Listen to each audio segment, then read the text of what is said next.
우리 앞의 시간에서는 공동체주의가 도대체 뭐냐, 의미가 뭐냐라는 얘기, 또 공동체적 가치를 이제 옹호하는 철학자로서 마이클 샌델의 그런 주장을 살펴봤어요. 자, 이제는 이제 이런 공동체의 가치가 어떻게 출현하는가라는 이제 문제인데요. 이제 오늘 이 시간에는 주로 무정부주의나 사회주의라는 좀 사회 이데올로기 문제를 조금 다루게 될 것 같아요. 자, 먼저 18강에서는 무정부주의를 다룹니다. 무정부주의, 그 아나키즘이라고 하는데 들어봤나요? 한때는 그 아나키즘이 많은 사람들이 아나키즘에 그 매료됐었어요. 우리나라에서도 그 일제시대 때 단체 신채호 선생 같은 분이 대표적인 아나키스트이죠. 그런데 이제 1930년대 이후에는 이제 정통 마르크스주의, 레닌주의, 막스 레닌주의가 이제 그 중심이 됐고요. 이때는 이제 아나키즘이 역사적으로 좀 사라졌습니다.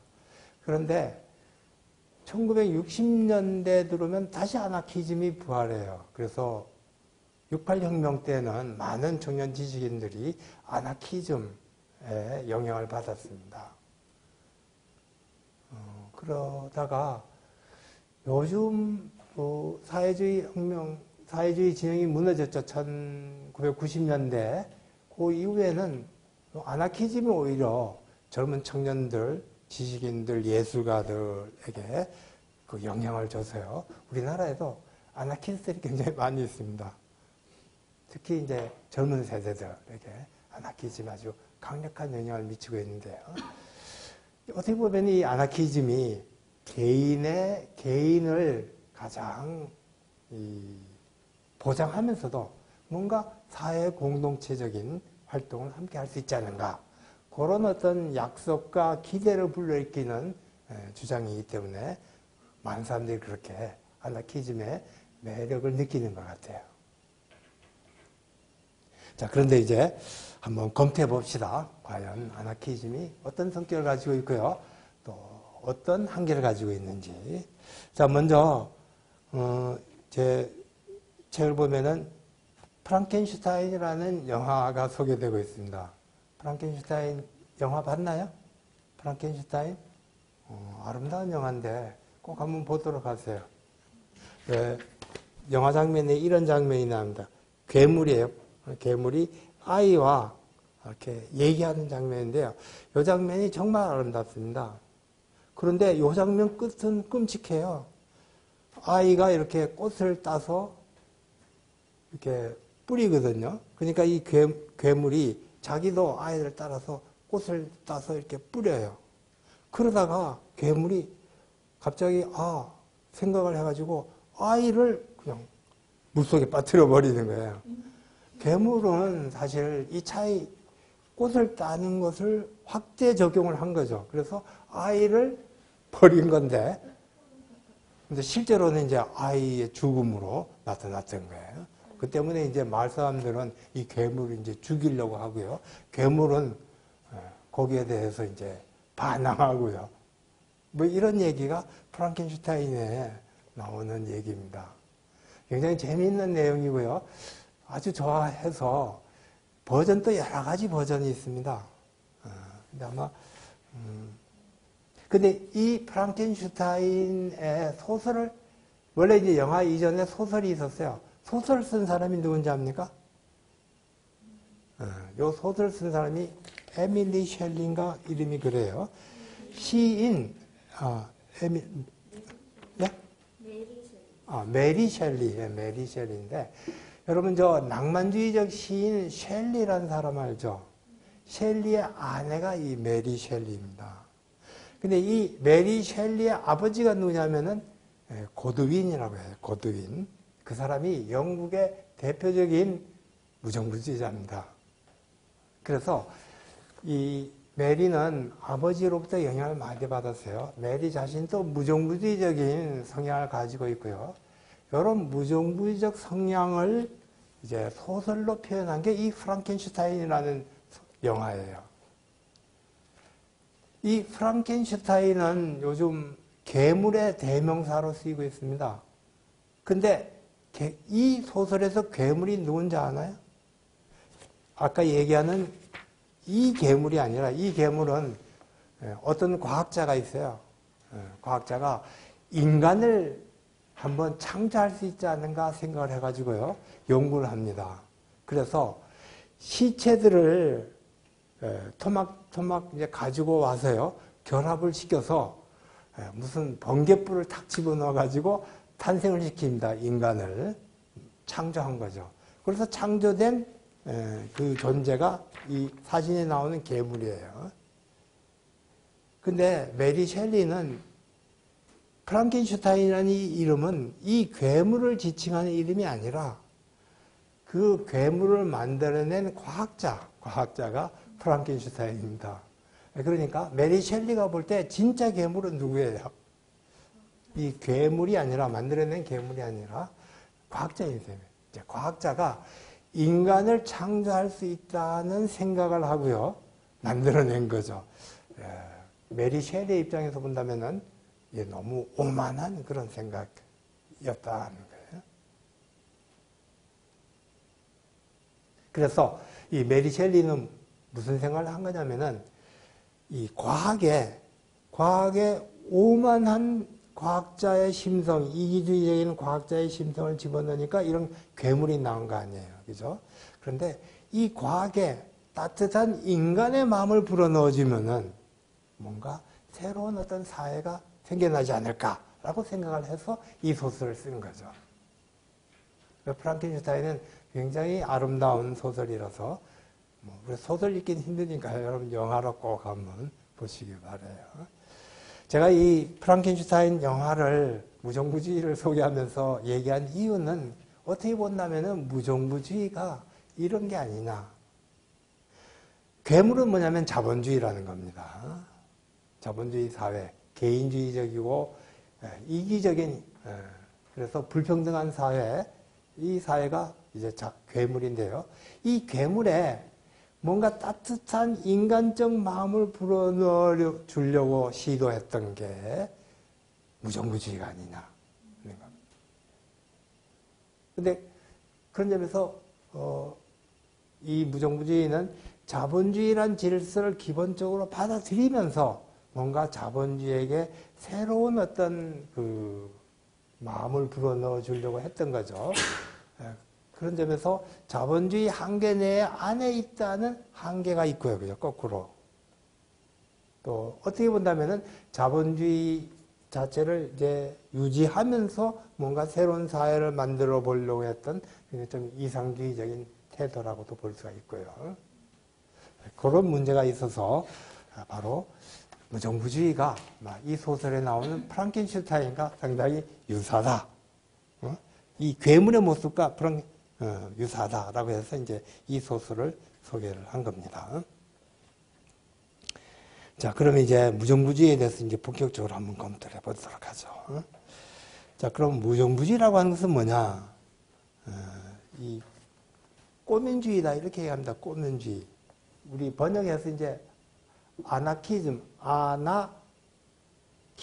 아나키즘, 이 번역해서 이게 무정부주의 이렇게 번역했고요. 또 이 사람들은 아나키즘이라는 말보다는 오히려 커뮤니즘이라는 말을 더 좋아합니다. 커뮤니즘. 그래서 요즘 우리나라에서 무정부주의자들은 자기를 무정부주의라고 얘기하지 않고 커뮤니스트다 이렇게 얘기를 해요.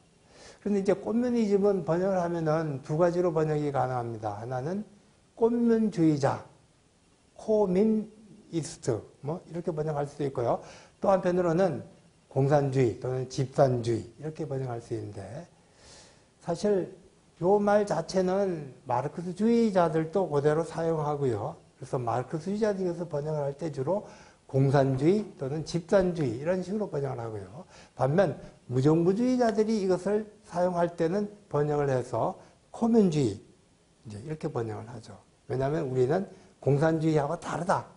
예? 그걸 이제 강조하기 위해서 이런 코면주의 이렇게 번역을 하죠. 근데 원래 꼬면이란 말은 어디서 나오는 말이냐면 그냥 마을이란 말에서 나온 마을, 예, 공동체, 예, 우리식으로 하면 고을, 뭐 이런 것라고 볼 수 있어요. 자, 그런데 이제 이런 이 아나키즘 또는 꼬면주의의 이제 역사가 여러 가지인데요. 이 꼬면주의를 설명하기 위해서 제가 우리나라 생협운동에 대해서 소개를 했습니다. 이게 이제 일종의 코민주의를 잘 보여주는 한 요소, 예가 된다고 해가지고 이제 소개를 했는데요. 이 생협운동 얘기 들어봤나요? 뭐, 협동조합운동이다라고 얘기를 하고요. 요즘은 협동조합운동에서 조금 더 발전시켜가지고 뭐, 사회적 협동조합, 이렇게 얘기하기도 하더라고요. 또는 이전에는 이걸 우리가 생활협동조합이다 해가지고 생협운동이다 이렇게 얘기하기도 했던 것 같아요. 우리나라에서는 아마 80년대 말에 소위 김지하를 따랐던 사람들이 생협운동을 전개했고요. 최근에는 이제 박원순 서울시장 밑에 이런 협동조합운동, 사회적 협동조합운동을 한 사람들이 많다고 해요. 이런 사람들의 이제 운동을 잘 보면은 요게 특징이 들어있는데 그게 이제 아나키즘적인 그런 특징입니다. 요 생협운동 또는 뭐 협동조합운동의 가장 기본적인 특징은 뭐예요? 우리가 그 영리법인과 이런 협동조합을 비교해보면 잘 알 수 있을 것 같아요. 대충 우리가 많은 회사들, 기업들 이런 걸 우리가 영리법인이라고 얘기하죠. 재산법인에 속합니다. 재단 영리법인이고요. 요 경우에는 의결권이 어떻게 결정이 되나요? 그죠? 자기가 투자한 자본에 비례해서 의결권을 갖죠. 그래서 내가 50% 이상의 자본을 투자하면은 그 회사, 기업을 지배할 수 있죠. 운영할 권리가 있죠. 자, 그런데 협동조합은 어떨까요? 1인 한 표입니다. 그거는 모든 사람이 똑같이 자본을 투자한다는 얘기는 아니죠. 똑같이 자본을 투자하지 않아요. 어떤 사람은 많이 내기도 하고요. 어떤 사람은 조금 내기도 해요. 그렇지만 결정권은 모든 사람에게 똑같이 있는 거예요. 그러니까 자본의 크기와 상관없이 모든 사람에게 동일하게 결정권이 되어 있으니까 이게 이제 협동조합의 가장 기본적인 특징인데요. 이게 사실 커뮤니즘, 그죠? 소유권 자체에 대한 상당한 제약이 들어있는 거 아니에요. 그죠? 그래서 사실 이게 아나키즘적인 성격이 강한 거고요. 공동체적인 그런 소유이니까. 사실 그래서 이런 아나키즘은 이미 우리나라 현실 속에서도 많이 들어와 있다라고 말할 수가 있죠. 약간 좀 변형된 형태이다만 실제로는 현실적으로 많이 실현되어 있는 거예요. 농업협동조합이 대표적으로 뭡니까? 그죠? 협동조합이라 그러잖아요. 협동조합. 이게 아나키즘적인 요소이고요. 실제 우리나라에서 현실적으로 실현되고 있는 셈이죠. 자본주의 사회 속에서 실현되고 있는 거예요. 또 뭐 최근에 와서 이런 협동조합을 만들자 하는 사람들이 굉장히 많아요. 내 주변에서도 많은 사람들이 이 협동조합, 뭐 사회적 협동조합 여기에 참여를 하고 있는 걸 아는데요. 대체로 보면은 예술가들 또는 사람들이 많고요. 예술가들이 예술협동조합 뭐 이런 걸 많이 만들었더라고요. 또 의사들이 뭐 이 협동조합을 또 만들어서 공동으로 이렇게 치료를 하기도 하고요. 또 무슨 가장 이제 흔한 거는 뭐죠, 그죠? 생활협동조합이다 해가지고 유기농을 가지고 무슨 하는 협동조합이 있고요. 혹 여러분들 가운데서도 협동조합에 참여하고 있나요? 없어요? 네? 가족? 네. 가족끼리? 아니. 저는 안 하고요. 가족들이 하고 있는, 가족 중에 하고 있는 사람이 많은 것 같아요. 예. 잘 되나요? 논쟁이 많더라고요. 이 협동조합에 대해서. 아이국 같은 거는 잘 되고요. 예, 어떤 건 아주 잘 된다고 그러고요. 되게 백순이 많아지고 예.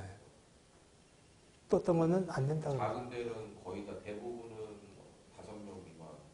그죠? 어떤 거는 싸우기도 하고요. 협동조합은 설립하면은 24시간 싸운다는 얘기가 있어요. 예. 그런 얘기도 그런 얘기도 많고요. 그래서 아주 문제가 많은데 몇 개 성공한 대표적인 협동조합 중에 하나는 제가 듣기로는 몬드라곤 공동체라는 게 있다고 합니다. 몬드라곤 공동체 들어봤나요?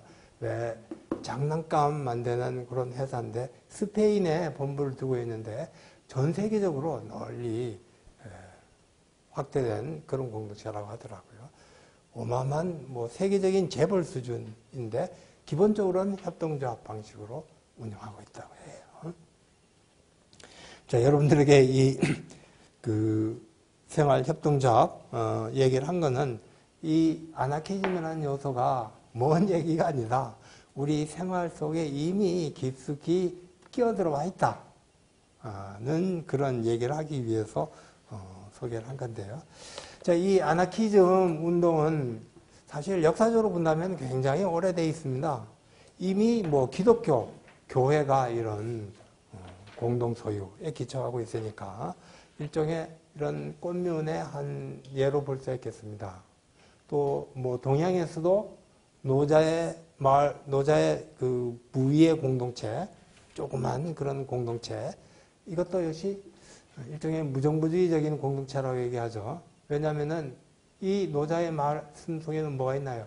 임금이 없다 그러죠. 이 작은 공동체 속에서는 임금이 있지만은 어떻게 있는 것 같지 않다. 이렇게 얘기를 하죠. 무정부주의적인 요소가 있다는 얘기예요. 그래서 역사적으로 굉장히 오래되어 있습니다만은 본격적으로 발전한 거는 아무래도 근대 자본주의 사회에 들어와서 부터였던 것 같아요. 자본주의 사회가 너무 불평등이 심화되고요. 또 여기서 너무 개인주의적인 이기주의적인 그런 요소가 강해지니까 이 자본주의의 병폐를 좀 극복하기 위해서 이것을 넘어서기 위해서 무정부주의 운동이 발전됐던 것 같아요. 이 무정부주의 운동의 이제 선구자는 우리가 소위 유토피안 소셜리즘, 공상적 사회주의자라고 하는 그런 사람들입니다. 생시몽이라든가 프랑스의 또는 프리에라는 사람, 또는 영국의 로버트 오웬 같은 사람이 여기에 해당된 사람들이고요. 이런 사람이 이제 초기 활동가들입니다. 이런 사람들 이제 넘어서서 이제 본격적으로 이론을 전개한 사람은 프루동이라는 사람이에요. 프루동. 그래서 무정부주의의 이론적 기초를 세웠던 사람이 이제 프루동이고요. 요 프루동으로부터 이제 본격적으로 무정부주의 운동이 시작됐다라고 말할 수가 있을 것 같아요. 그래서 이 무정부주의라고 하는 것이 어떤 것이냐라고 하는 것을 이해하려면은 아무래도 프루동의 주장부터 이제 살펴봐야 될 것 같은데, 시간이 부족하니까 그냥 책을 안 읽고요. 사실 내용이 중요해서 같이 책을 읽고 설명을 하면은 여러분들이 이해하는 데 도움이 될 것 같습니다만은 시간이 없으니까 그냥 제가 설명을 하도록 할게요. 프루동의 주장은 대표적으로 한 3가지 정도로 정리를 할 수가 있을 것 같아요. 첫째 주장은 이런 겁니다. 소유의 권리는 누구에게 있느냐라는 주장이에요. 소유의 권리는 누구에게? 내가 어떤 것을 소유한다면은 그 소유권은 어디에 기초하고 있느냐 이런 얘기죠. 어디에 기초하고 있겠습니까? 자연에. 내가 날 때부터 소유를 하고 있나요? 원래 그 땅이나 이런 것들이 자연물이 땅을 가지고 있기 때문에 자연물이라 자연물이라 생겨나는 자연물은 우리가 애초부터 소유하고 있는 건 아니죠. 자연이니까. 인간의 사용권은 주장을 사용권은 처음에는 이제 많은 사람들이 점유권이다 이렇게 해서 옛날에 힘을 통해서 싸워가지고 내가 그것을 확보하면 그게 내 거다. 그죠? 힘이 정의다. 라는 얘기가 거기에 나온 얘기입니다. 처음에 옛날에는 소유권이 거기에 기초하는 걸로 봤어요. 싸워서 이긴 놈이 차지한다. 이게 중세 또는 봉건적인 그런 사고방식이죠. 근데 이제 근대에 들어오면서 그런 봉건적 중세적인 방식이 이제 비판되고요. 이제 새로운 원리, 이론이 나왔죠. 그 이론이 뭡니까? 그것은 노동입니다. 노동. 내가 일해서 만들었으니까 이게 내 거다. 그죠? 소유의 기초는 어디까지나 노동이다라는 주장이고요. 이런 주장을 이제 본격적으로 전개한 사람이 아담 스미스라는 사람이죠. 여러분들이 아담 스미스 들어봤죠? 국민경제학의, 정치경제학의 아버지 아담 스미스가 이런 주장을 했는데, 아담 스미스 이전에 이미 철학자 존 로크, 계몽주의자, 계약주의자 이런 사람들이 이미 그런 주장을 했고요. 그런 주장에 기초해서 그걸 좀 더 경제 이론적으로 발전시킨 사람이 이제 아담 스미스와 같은 사람이죠. 이런 사람들은 아주 일반적으로 쉽게 우리가 납득할 수 있는 주장인 것 같아요. 노동. 내가 일했으니까 그건 내 거 아니냐. 그죠? 소유의 기본은 노동에서 출발한다라는 생각인데요. 여기까지는 문제가 쉬웠는데 이제 한 가지 어려운 문제가 생겼습니다. 노동을 하는데 우리는 맨손으로 노동하지는 않잖아요. 항상 기계를 가지고 노동을 한단 말이에요. 그런데 노동의 생산물 중에는 일부 내가 노동을 통해서 내가 기여한 부분도 있지만은 많은 부분은 또 기계가 기여한 부분도 있지 않아요. 그러면 어떻게 되나요? 어떻게 되나요? 소유의 기초가 조금 이제 문제가 어려워지죠. 그래서 이제 여기서부터 논쟁이 이제 심화됐던 거예요. 그래서 이제 아담 스미스 같은 사람은 기계도 노동하는 거 아니냐, 그죠? 그러면은 기계에도 일정한 분배가 주어져야 된다. 그게 이제 말하자면 자본가의 이윤인 셈이죠. 기계를 소유한 거는 자본가니까 자본가에게 그 대가로 이윤을 줘야 된다라고 해서 이제 자본주의를 이제 정당화시켰던 거예요. 이윤이라고 하는 것은 거기서 나온다는 거예요. 근데 이제 이 푸르돈과 같은 사람은 그거 말이 안 된다는 거예요.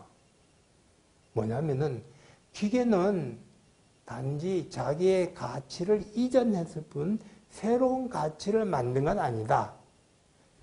새로운 가치를 창조한 건 아니다는 거예요. 기계는 이런 물건과 마찬가지다는 거예요. 재료는 그냥 재료로 사용됐잖아요. 기계도 마찬가지로 재료에 지나지 않았다는 거예요. 노동을 해서 가치를 만들어낸 건 어디까지나 인간의 노동뿐이다.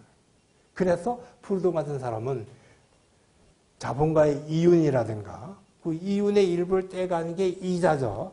또 이윤의 일부를 떼가는 게 지대입니다.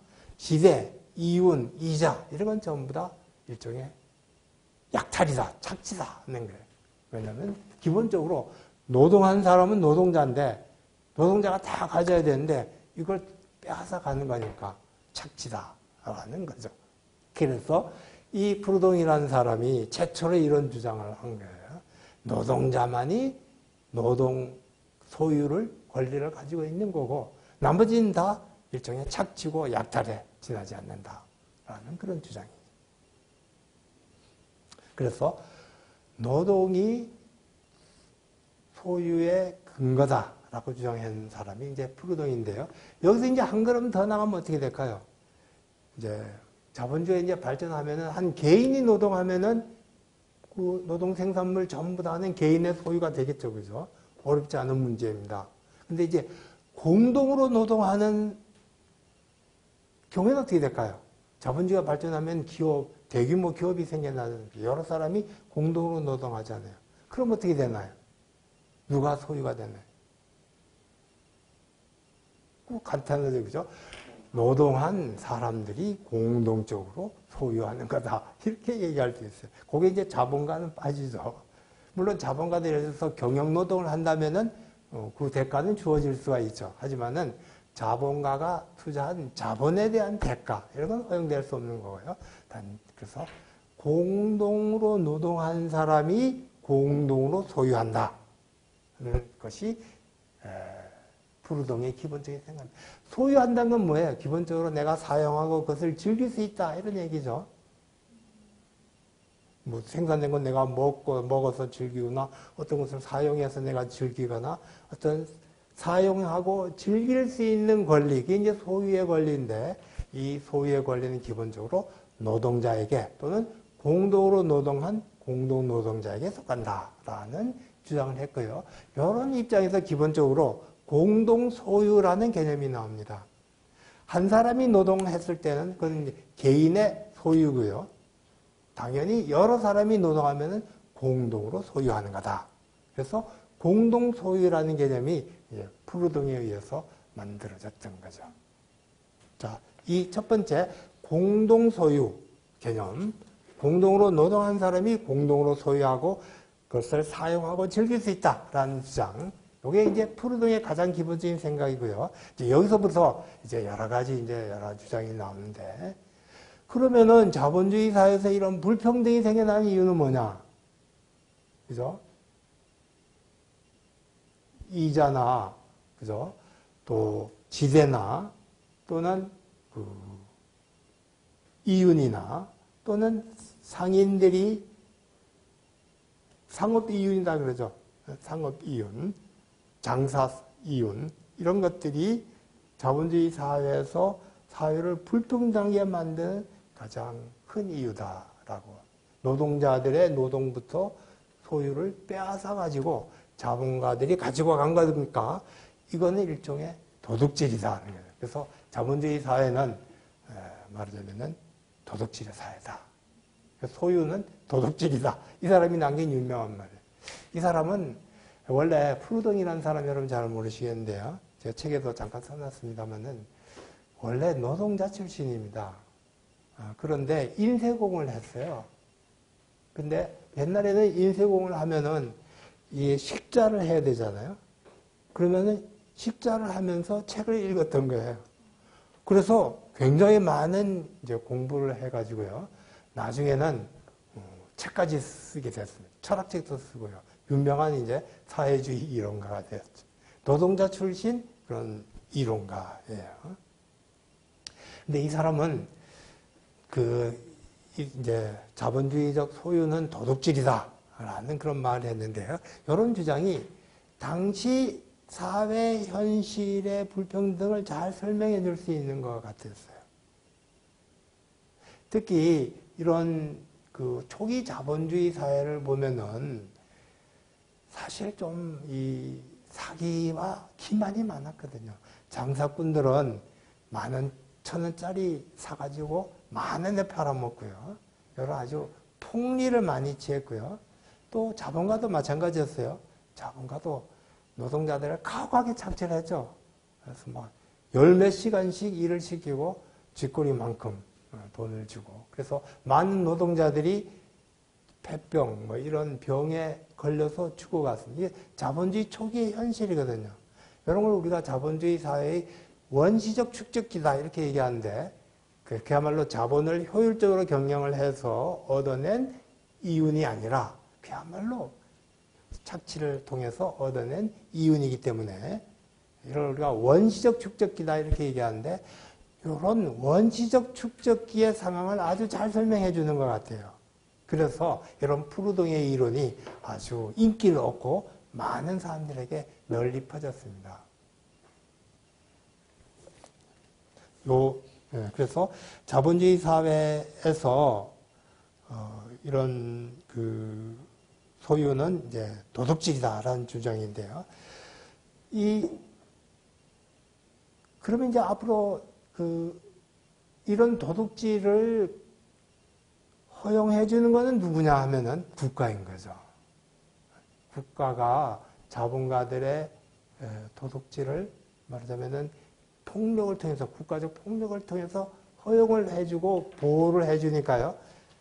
그러면은 이 자본주의 사회의 이 착취, 이런 거를, 불평등을 제거하기 위해서는 어떻게 해야 되느냐?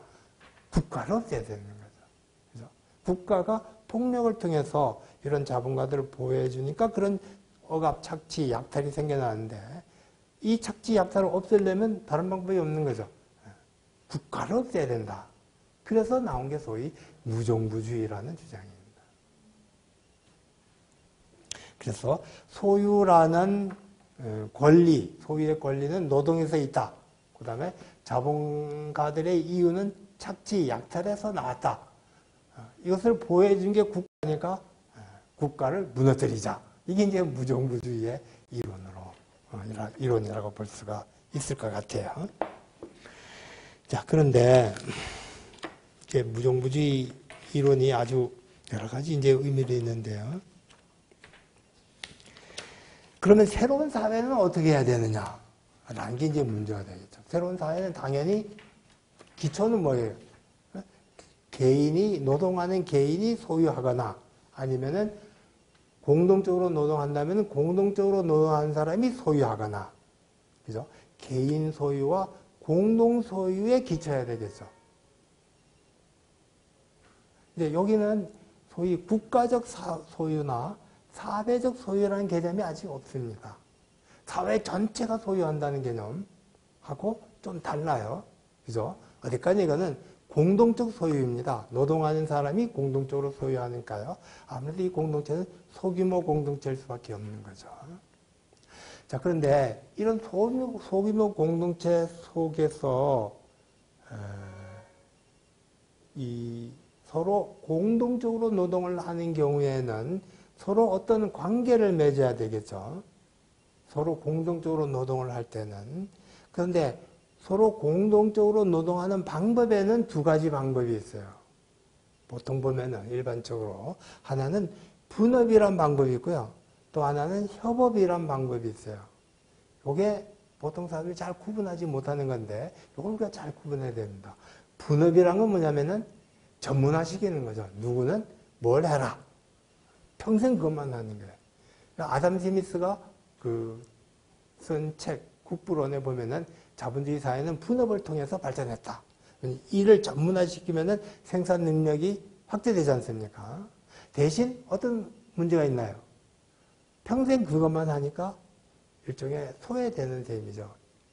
왜? 농구선수는 키가 크고요. 공 던지는 것밖에 하지 못하죠. 축구 선수는 대체 키가 작습니다. 발로 차는 것밖에 못해요. 그렇죠? 역도 선수는 따라막해요. 왜냐하면 들어올리면은 이게 높으면 안 돼. 키가 크면 안 되거든요. 역도 선수는 되게 딸막하죠. 그러니까 자기 전문 분야에 따라서 신체 자체가 변형이 될 정도로 전문화돼. 이게 자본주의 사회의 현실이고요. 이렇게 되면 인간이 우리가 전체적으로 통합된 인격을 갖추지 못하고 소외된다라고 말합니다. 나도 좀 저것도 하고 싶고 이것도 하고 싶은데 난 평생 이것만 해야 되니까요. 그런 삶은 우리가 소외된 삶이다. 이렇게 얘기하죠. 그래서 이런 것을 이제 극복하기 위해서 푸르동이라는 사람은 새로운 사회에서 공동 노동을 할 때는 일종의 협업의 방식을 취해야 된다라고 주장합니다. 분업을 폐지하고. 그럼 협업은 뭐냐?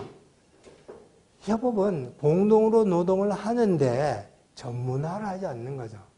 때로는 필요에 따라서 이 사람이 이런 일을 하고요. 때로는 필요에 따라서 이 사람이 이런 일을 하고요.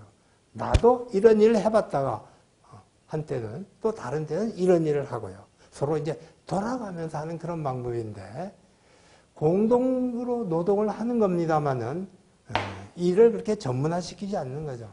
서로 이제 돌아가면서 하는 일인데 대체로 인간 사회에서 만들어진 공동체는 초기에는 이런 협업의 방식을 취합니다.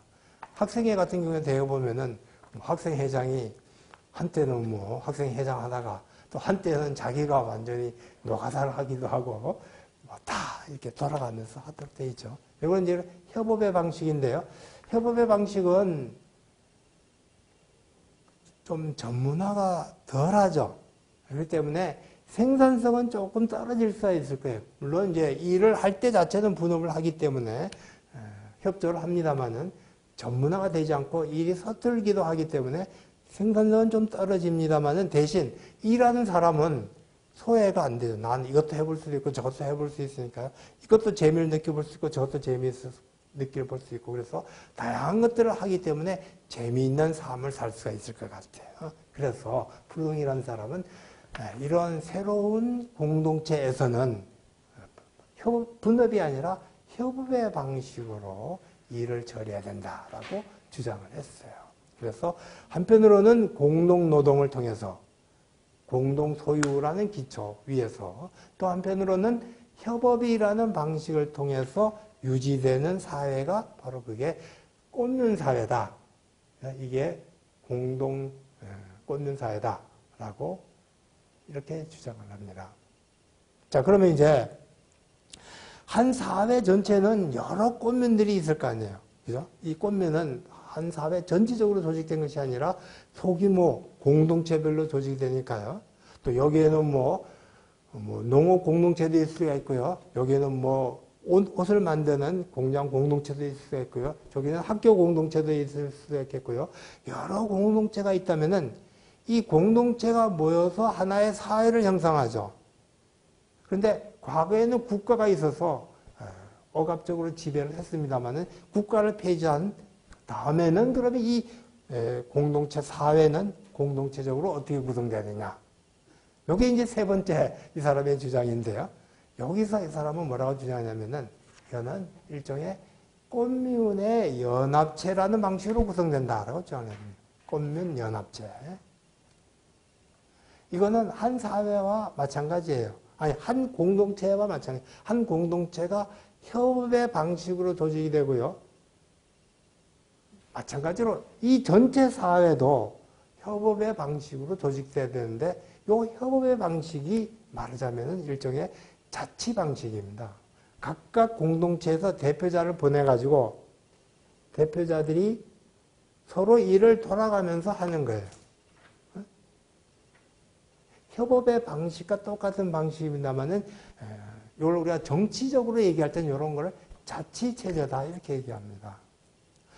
민주주의 사회하고 이런 자치체제하고의 차이점을 우리가 분명히 하면은 어떤가를 잘 알 수 있겠는데 민주주의는 어떨까요? 민주주의는 공동으로 결정을 하죠. 그 다음에 그것을 실행할 때는 누가 하나요? 민주주의는 관료들은 전문가가 그걸 맡도록 되어 있어요. 일종의 분업화되어 있는 거죠. 전문가가 맡은 게 민주주의는 항상 관료체제입니다. 심지어는 노동조합조차도 그죠? 노동조합도 관료들을 쓰잖아요. 우리나라에서는 외국도 마찬가지입니다. 그죠? 공동으로 결정하되 실행은 관료들이 맡는다는 게 민주주의의 가장 기본적인 특징인데 이 자치사회는 달라요. 전문화되고 관력을 쓰기 시작하면 나머지 사람은 소외되지 않습니까? 나도 해보고 싶은데 그죠? 못하죠. 그래서 이 사회는 반드시 협업의 방식으로 다시 말하자면 모든 사람들이 스스로 실행하고 번갈아 가면서 실행하도록 돼 있어요. 그러니까 그 관료가 없는 사회이기 때문에 자치사회고요. 또 번갈아 가도록 돼 있습니다. 그래서 전문화되지 않아요. 누구나 이것도 해보고 저것도 해보고 그렇게 될 수가 있는 사회. 요게 이제 꽃면연합체라고 얘기하고요. 좀 더 구체적으로 하면 자치사회다 얘기하는데 이와 같은 자치사회가 미래 사회의 기본적인 모델이다라고 주장을 합니다. 이런 것들이 되게 꽃면주의 기본적인 특징이에요. 세 가지로 이제 정리를 해보죠. 첫째는 공동소유라는 개념, 그죠? 두 번째로는 협업이라는 방식, 그리고 이제 세 번째로는 꽃면연합체, 자치라는 그 방식. 이게 기본적으로 아나키즘 내지 커뮤니즘의 기본적인 생각입니다. 물론 이제 여기에 다양한 이제 변 형태들이 출현하는데요. 그런 것들이 기본적으로 갈려 있다는 것을 여러분들이 이해를 하시면은 아나키즘을 이해하는 데 도움이 되지 않을까 생각합니다. 원래 오늘 시간상 이 마르크스주의, 사회주의 얘기까지 다 하려고 했습니다만은 시간상 부족해서 할 수 없네요, 그죠? 다음 주에 이 사회주의, 마르크스주의적인 사회주의까지 이제 얘기를 하도록 하고요. 오늘 마지막으로는 이 커뮤니즘의 모습이 아나키즘의 모습을 우리가 잘 이해할 수 있는 영화 하나만 소개하고 얘기를 끝내도록 할게요. 여러분 저 켄 로치라는 감독 압니까? 켄 로치? 그 유명한 저 칸느 영화제에서도 무려 한 5번인가 몇 번인가에 걸쳐서 대상을 받을 정도로 유명한 감독인데요. 이 감독이 만든 영화 중에 이제 대표적인 영화가 랜드 앤드 프리덤, 땅, 토지와 자유라는 그런 영화가 있어요. 우리나라에서도 뭐 많이 돌아다니니까 꼭 한번 보도록 하세요. 이 영화는 스페인 내전, 1936년 일어났던 스페인 내전을 이제 배경으로 하고 있는데요. 이 스페인 내전에는 한편에는 커뮤니스트들도, 그러니까 사회주의, 막스주의자들도 여기에 가담을 했었고요, 저항에. 또 한편으로는 아나키스트들도 여기에 가담을 했습니다. 한때는 이제 둘이서 같이 협력을 해서 이제 저항을 했는데요. 나중에 하면 둘이서 서로 싸워요. 그래서 내전 중에, 그러니까 파시스트와 함께 싸우면서 한편으로는 또 둘이서 내부에서 싸우기도 했어요. 내전 중에 내전을 벌이기도 했어요. 근데 이제 이 영화를 만든 감독, 켄 로치는 60년대 감독이고요. 60년대 아나키즘의 영향을 굉장히 받았던 감독이고요. 그래서 막스주의적인 사회주의보다는 오히려 아나키즘적인 공동체주의를 더 좋아하는 감독이라서 이 영화는 전체적으로 본다면은 아나키즘을 옹호하는 그런 입장에서 만들어진 영화입니다. 물론 근데 감독은 굉장히 이제 공평해가지고 마르크스주의적 입장도 충분히 보여주고 둘이서 어떻게 대결했고 어떤 토론을 했고 결과에서는 어떻게 서로 실패했는가, 둘 다 실패했었거든요. 결국은 했는가를 이제 잘 보여주는 영화입니다. 그래서 여러분이 이 영화를 보면은 아나키즘, 특히 마르크스주의와 대비해서 아나키즘이 어떤 입장을 가지고 있고 어떤 한계를 가지고 있는가를 잘 알 수 있을 것 같아요. 그래서 여러분들이 꼭 한번 보고요. 개인적으로는 이 영화의 주인공이 아마 비앙카라는 여자인데 굉장히 좀 아나키스트예요. 근데 생동감이 있는 아주 뭐랄까요. 네, 그런 어떻게 얘기하나요? 아주 생동적인 여성, 혁명가이기도 하고요. 아주 생동적인 그런 여성인데 물불을 안 가리면서 정의라면은 과감하게 뛰어드는 이런 여성이 그러면서도 또 사랑과 이런 걸 이제 느끼는 그런 여성이 굉장히 아름다운 여성이라 가지고요. 내가 굉장히 감동을 받았던 사람이기도 합니다. 여러분들이 꼭 한번 보시면은 아나키즘에 대해서 잘 이해할 수 있지 않을까 생각해요. 이 아나키즘에 대한 비판은 나중에 마르크스주의 얘기를 하면서 하도록 하고요. 여러분 이제 마지막으로 질문 한 10분 정도 받고 오늘 얘기를 마치도록 할게요. 여러분 뭐 질문 있습니까? 그러면 소유가 예. 도구적 가치에 가까운 건가요? 경우에 따라서 다른 건가요? 우리 자본주의 사회에서는 소유는 도구적 가치예요. 왜냐하면 그 소유한 것을 자기가 즐기기 위해서 소유하는 건 아니잖아요. 소유한 것을 항상 나중에 다른 것과 교환하기 위해서 그걸 소유하고요. 심지어는 그것도 아니면 아예 그 소유 자체에 쾌락을 느끼고요. 이런 점에서 자본주의 사회에서는 도구주의자들이고요. 심지어 변태적이고요. 그런데 아나키스트는 그렇게 생각을 안 해요. 소유한다는 건 뭐냐면 어디까지나 자기가 즐기기 위해서 소유하는 거예요. 즐길 수 없는 것은 소유할 이유가 없다고 보는 거죠. 그러면 반대 아니에요? 이 사람은 소유 자체를 목적으로 보는 거예요. 소유 자체를 무정부주의, 내가 말을 잘못했네. 아나키스트 무정부주의자들은 네. 소유 자체는 어디까지나 즐기기 위해서만 가능한 거다. 예를 들어서 즐기는 게 더 그렇죠. 소유 자체는 어디까지나 즐기기 위한 즐김을 위한 수단이죠. 즐기면 그러니까 이 수단 자체를 목적화시킨 것이 아니라 변태적인 자본주의 사회가 도구 자체를 목적으로 삼는 그게 아니라 이건 이렇게 도구다. 이 위에는 즐기기 위한 목적이 있는 거다. 그래서 심지어 이런 얘기를 합니다. 여러분 유명한 그 독일의 소설가 괴테라는 사람도 아나키즘적인 주장을 했어요. 그 사람은 이제 이런 주장을 했습니다. 뭐냐면은 집에 아름다운 미술품을 쌓아놓은들 그게 뭐 하겠느냐는 거예요. 어? 아름다운 미술품은 그것을 즐길 수 있는 사람들이 가져야 되는 거지. 즐길 줄도 모르면서 집에 돈이 될 거다 해가지고 쌓아놓는 사람들은 그건 무슨 소용이 있겠느냐. 그런 얘기를 해. 내가 그 얘기를 딱 듣고 홍나희 여사를 생각했어요. 삼성에. 창고에 뭐 어마어마한 세계적인 미술품들을 쌓아놓고 있다 그러죠.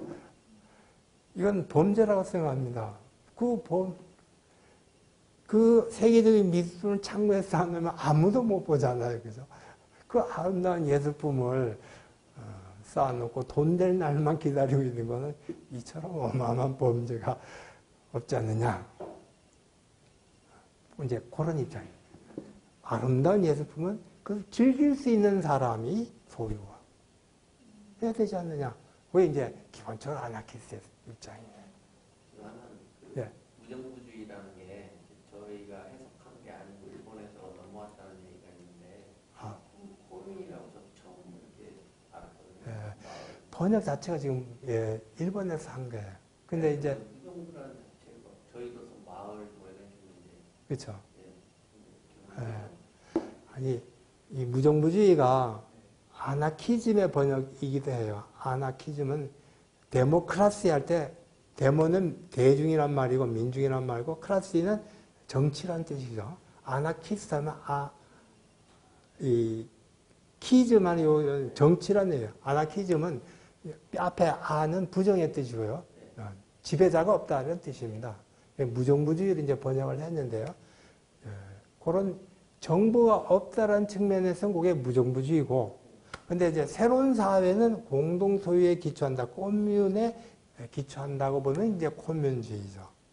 사실 두 말은 같은 말이에요. 그러니까 바꾸는 게 예, 근데 이제 그걸 부정해서 이제 그렇죠. 예, 거기서 그쪽주의자라고 예. 결과에 대해서 원래 이제 아까 얘기했듯이 프루동이 무정부주의 이론을 수립했는데, 무정부주의는 이런 무정부주의 사회가 혁명적으로 만들어질 거다라고 생각하지 않고요. 이게 워낙 그 아름다운 사회이고 또 모든 사람들이 이익이 되니까 저절로 그렇게 발전할 거다라고 믿어 의심치 않았어요. 그래서 프루동 자신은 혁명가가 아니라 굉장히 좀 뭐랄까요, 평화주의자. 앞으로 자본주의 사회는 저절로 그렇게 발전될 수밖에 없다라고 봤던 거죠. 그런데 이제 그 다음에 이제 러시아 출신 바쿤이라는 사람이 이 프루동의 주장을 받아들이지만은 가만히 있다고 해가지고 이 사회가 만들어진 건 아니다. 이 사회를 만들기 위해서는 현재 정부가 있어서 폭력적으로 억압하고 있기 때문에 자본주의 착취가 있지 않습니까? 그러니까 이 정부 자체를 파괴시켜야 된다. 혁명운동이 필요하다라고 주장을 했어요. 그래서 이제 이 사람이 정부 파괴운동, 국가 부정운동을 펼쳐나가고 이제 혁명가가 된 거죠. 이때부터 이제 아나키즘이라고 얘기하죠. 우리는. 그러니까 원래는 커뮤니즘부터 출발했는데 그게 이제 혁명적으로 바뀌면서 아나키즘이 되고요. 또 이 아나키즘은 초기에는 굉장히 개인주의적이었습니다. 그래서 주로 테러 이런 데 의존하다가 20세기 이제 초가 되면은 이 노동조합과 결합해가지고 아나키즘을, 그래서 아나코생데칼리즘이라고 하는 게 출현해요. 아나코생데칼리즘. 이게 무정부주의적 조합주의라고 얘기하거든요. 이 무정부주의 조합주의는 당시 스페인이라든가 뭐 이 유럽의 남부 지역에 많이 퍼졌고요. 특히 남미 지역으로 많이 건너갔어요. 남미에 우리가 뭐 차베스라든가 뭐 페런이라든가 이런 사람들은 이런 무정부주의적 생데칼리즘, 아나코 생데칼리즘의 영향을 많이 받았던 그런 사람이라고 말할 수 있어요. 하여튼 여기 이제 혁명의 계보가 여기서 있습니다. 그리고 현대 와서는 이제 철학자 들레즈나 뭐 이런 사람들도 아나키즘 계열이에요. 그 지식은 생산 수단인가요? 아니면 노동인가요? 지식도 한편으로는 지식에도 지식의 생산 수단이 있거든요. 철학적 개념과 같은 또는 이런 사회적 조직이 필요하잖아요.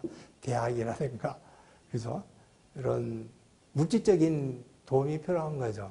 그런 거 보면 이제 생산 수단적인 요소가 있고요. 그러나 지식을 만들어내는 과정은 사실 두뇌 활동이 들어가야 되고 두뇌 활동도 사실 굉장히 에너지를 많이 소비하는 그런 활동입니다. 힘도 들어서요. 책만 읽으면 저절로 배가 고파요. 그래서 이것도 노동입니다. 그래서 지식 활동도 사실 두 요소가 다 있는 거죠. 생산 수단과 그리고 또 생산 활동 가지고인데 대체로 이제 지금까지의 대부분의 지식은 개인이 자기 이제 두뇌의 개념을 이용해서 스스로 활동해서 지식을 만들어냈기 때문에 상당히 뭐랄까요 개인 영업자 비슷한 개인 사업자 비슷한 그런 활동이었습니다만은 이제 지식의 이제 규모가 확대되고 하니까 오늘날에서는 개인의 노동을 통해서 지식이 생산되지는 않아요 거의. 오늘날에는 일종의 대학이라든가 아니면은 뭐 연구소라든가 이런 것을 통해서 집단적으로 노동을 하고 있거든요. 지식을. 근데 이렇게 되면은 이제 이런 집단적인 물질적인 기초가 필요한 거죠. 그죠? 연구소도 있어야 되고, 대학도 있어야 되고, 이런 거는 이제 생산수단에 속하는 거예요. 오늘날은 그래서 대부분의 지식인도 연구소나 대학에 소속한 그런 지식인은 노동자이세요. 생산수단의 지배를 받는.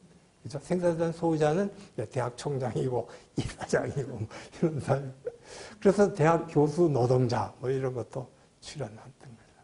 교수들도 노동자입니다. 교수 노조도 있고요.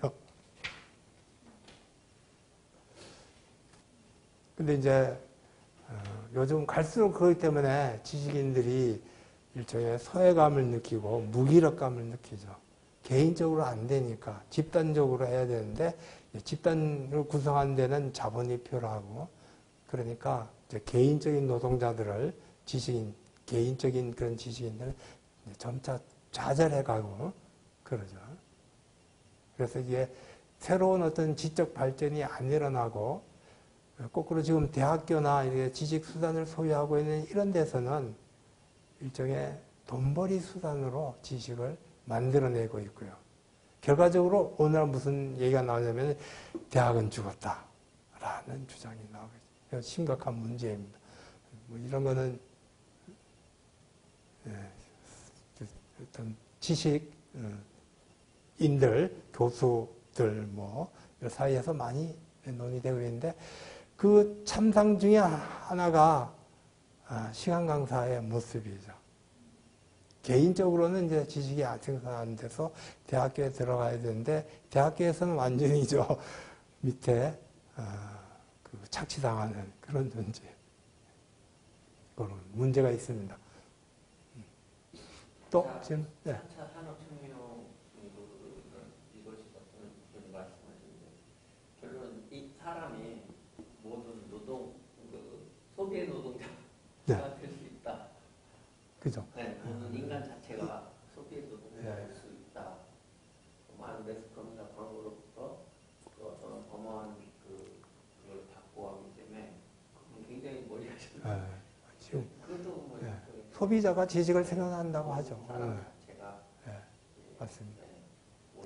그게 4차 산업혁명의 결과가 아니라 이미 SNS, 인터넷이 들어오면서 그런 결과가 나타나고 있습니다. 여러분들이 혹 아시는지 모르겠지만은 위키피디아라는 백과사전 압니까? 예. 그거 읽는 전 세계에 주로 아마 교사들이 그 일을 할 거예요. 교사들이 그 만들어내고 있어요. 그래서 그 사람들이 자기들이 이제 보면서 동시에 새로 집어넣어서 사진을 만들고 있고요. 또 전 세계적으로 이제 새로운 어떤 지식의 가능성을 모색하기 위해서 많은 시도들이 있는데 이런 책들, 그죠? 이게 지적 소유권이다 해가지고 개인 재산이 되고 있잖아요. 이거 문제가 있다. 어떻게 지식까지 소유의 대상이 되느냐. 지식은 만인의 재산이고 지식에는 소유권이 부정돼야 된다 해서 소유권 부정운, 지적 재산권 부정운동을 전개하고 있어요. 그래서 이런 책이 있으면은 복사해가지고 그냥 인터넷에 올리는 거예요. 그럼 누구나 공짜로 이제 보는데 대신 이제 우리 같은 지식인들은 이거 뭐 손해다. 그런데 이제 대신 그만큼 지식이 넓게 확산되는 가능성이 있죠. 저도 인터넷을 통해서 서양 책들은 거의 대부분은 공짜로 받아서 주로 외국 사람들은 굉장히 많은 책을 올려놨는데요. 거의 대부분의 책을 다 올려놨어요. 그래서 거의 외국 책 안 사고 받아서 읽고 그렇습니다. PDF 파일로 읽고 있어요. 앞으로 아마 지적 그 생산 과정도 굉장히 많이 바뀌리라 생각을 해요. 자, 끝으로 마치겠습니다.